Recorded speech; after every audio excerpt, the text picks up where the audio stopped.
안녕하세요, 여러분. 쭈나오빠입니다. 지금 전 세계적으로 아주 큰 축제가 열리고 있죠. 바로 월드컵입니다. 한국 사람들은 월드컵을 아주 좋아해요. 월드컵 시즌 때는 축구에 관심이 없는 사람들도 월드컵 얘기를 하고 축구 선수 이야기를 해요. 저는 축구에 관심이 많지는 않지만 월드컵 덕분에 오랜만에 축구 경기를 보니까 재미있더라고요. 저번 주에 우리나라가 체코를 상대로 이겼어요. 0대 1로 지다가 2대 1로 역전해서 이겼어요. 그 경기를 보니까 도파민이 엄청났어요. 아무튼 한국에서 월드컵이 인기 있는 만큼 축구는 한국에서 중요한 스포츠예요. 한국에서 인기가 많은 스포츠는 축구, 야구, 농구 정도가 있는데 그 중에서도 축구가 가장 인기가 많아요. 제가 어떻게 아냐고요? 왜냐면 저는 남자 중학교, 남자 고등학교를 졸업해서 잘 알고 있습니다. 주변에 남자가 300명 정도 있었으니까 이건 빅데이터입니다. 그래서 축구를 그렇게 좋아하지 않는 저도 축구에 관련된 추억들이 몇 개 있어요. 일주일에 1시간 체육 시간이 있었는데 그때 대부분의 친구들이 축구를 했었던 기억이 있네요. 특히 점심을 먹고 나면 30분 정도 시간이 남는데 그 남는 시간에도 축구를 하는 친구들이 많았어요. 그런데 큰 문제가 하나 있었어요. 바로 무서운 형들도 축구를 한다는 거예요. 어릴 때는 1살 많은 형들을 보면 무섭잖아요. 키도 크고 어른 같고요. 제가 중학생일 때는 고등학생 형들이 엄청 무서웠어요. 만약 학교 운동장에서 축구를 하고 있으면 갑자기 무서운 형들이 와서 비키라고 해요. 그럼 비켜줘야죠. 그냥 딴 데로 가라고 하는 형들은 착한 형들이고 비키라고 화를 내는 형들도 있었어요. 결국 축구를 할 수 없으면 축구 비슷한 거라도 해야겠죠. 우리 학교에는 강당이 있었는데 거기서 풋살을 할 수도 있었어요. 풋살은 간단하게 실내에서 할 수 있는 축구라고 생각하시면 돼요. 만약 무서운 형들이 강당에도 있어서 풋살도 못한다? 그러면 원바운드를 했었어요. 원바운드는 공놀이인데 공을 바닥에 한 번만 튕겨서 받는 공놀이였어요. 만약 공이 바닥에 2번 튀거나 공을 이상한 곳으로 패스하면 공을 찬 사람이 지는 거예요. 이건 스포츠는 아니고 축구도 못하고 풋살도 못하니까 하는 공놀이였죠. 아무튼 제가 어릴 때는 축구를 하려는 친구들이 많았고 축구를 못하면 축구 비슷한 놀이라도 할 정도로 인기가 많았었어요. 축구는 학교에서만 인기 있는 게 아니고 사회적으로도 아주 중요한 스포츠예요. 한국에서는 조기 축구회라는 축구 클럽이 있어요. 이름 그대로 조기회. 아침에 축구를 하는 모임이라는 뜻인데 사실 이름만 조기고 축구를 언제 하는지는 상관이 없어요. 저도 왜 조기 축구회인지는 모르겠어요. 아무튼 조기 축구회는 축구를 좋아하는 사람들이 모여서 축구를 하는 모임이에요. 조기 축구회의 신기한 점은 나이가 조금 있는 사람들도 많아요.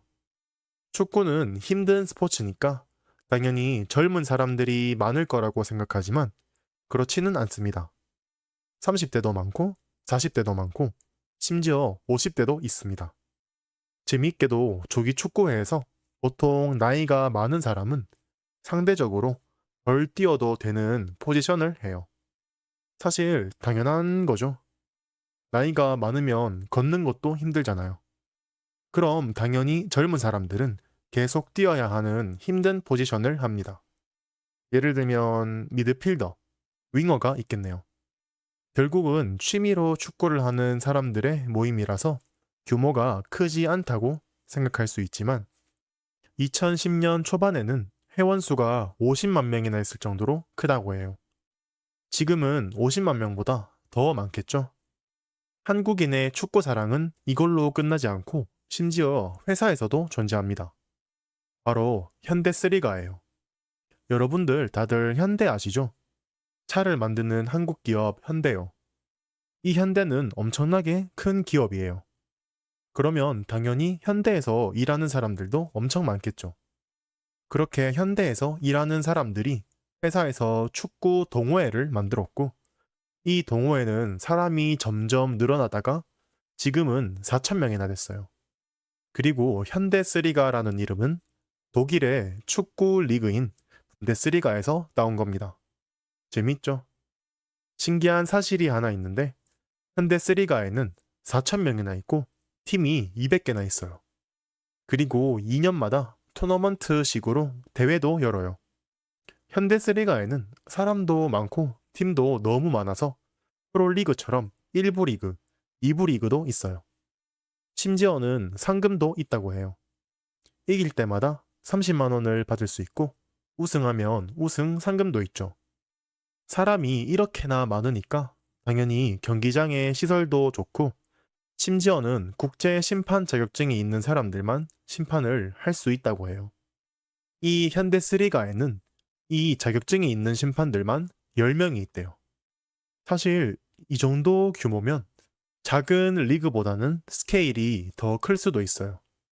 물론 현대그룹을 만든 정주영 회장이 축구를 좋아했기 때문에 이렇게 성장할 수 있었던 거고, 심지어는 정주영 회장이 첫 번째 경기에서 등번호 1번을 달고 직접 뛰었다고 하네요. 그리고 축구를 좋아하는 사람들은 사회에서만 있는 게 아니고 회사에서만 있는 게 아니죠. 심지어 군대에서도 있습니다. 군대 쓰리가도 당연히 빠질 수 없죠. 이것도 현대 쓰리가와 비슷한 이름이죠. 똑같이 군대 플러스 군대 쓰리가예요. 군대 쓰리가도 사실 학교에서 하는 축구와 비슷해요. 요즘엔 군대에선 휴대폰을 사용할 수 있지만 옛날엔 아니었죠. 그래서 주말엔 시간이 많지만 할 게 없었어요. 그리고 군대엔 남자들밖에 없죠. 그러면 당연히 스포츠밖에 할 게 없어요. 그렇게 남자 여러 명들이 모여서 축구를 같이 하는 거죠. 군대 쓰리가의 재미있는 점은 계급에 따라서 포지션이 달라져요. 보통 상병이나 병장처럼 높은 계급들은 스트라이커, 미드필더를 할 수 있고, 2병이나 1병 같은 낮은 계급들은 보통 골키퍼나 수비수를 해야 해요. 왜냐면 골키퍼랑 수비수는 재미가 없고 스트라이커는 재미가 있으니까요. 그리고 군대 쓰리가에서는 가끔씩 특별한 이벤트도 생겨요. 어떤 이벤트냐면 수사관이나 지휘관들과 축구를 같이 해야 하는 경우가 있어요. 가끔 대대장이나 연대장 같은 계급이 아주 높은 사람들이 축구를 하러 오면 기분을 맞춰줘야 해요. 왜냐면 나이가 많은 아저씨는 당연히 축구를 잘 못하겠죠. 그래서 계급이 높은 사람들이 공을 몰고 오면 수비하던 병사들이 막지도 않고 태클도 안 하고 이를 비켜주는 접대 축구 문화가 있었어요. 이걸 모세의 기적이라고 합니다. 성경에 나오는 바다를 가른 모세처럼 사람들을 가른다고 해서 이렇게 불러요. 심지어는 길을 비켜주는 게 아니고 옆으로 쓰러지는 오버액션을 하는 사람들도 있다고 해요. 그리고 군대 쓰리가의 특이한 점은 룰이 거의 없어요. 우리가 알고 있는 축구는 11대 11이지만 군대 쓰리가에서는 20대 20, 30대 30도 볼 수 있고 공을 한 개가 아니고 3개, 4개를 쓰기도 해요. 정확히는 축구를 하는 게 아니고 할 게 없으니까 그냥 다 같이 공놀이를 하는 거예요. 오늘은 한국의 축구와 축구의 문화에 대해서 얘기해 봤는데요. 여러분의 나라에서의 축구는 얼마나 인기가 많나요? 오늘 또 준호오빠의 팟캐스트를 들어주셔서 감사합니다.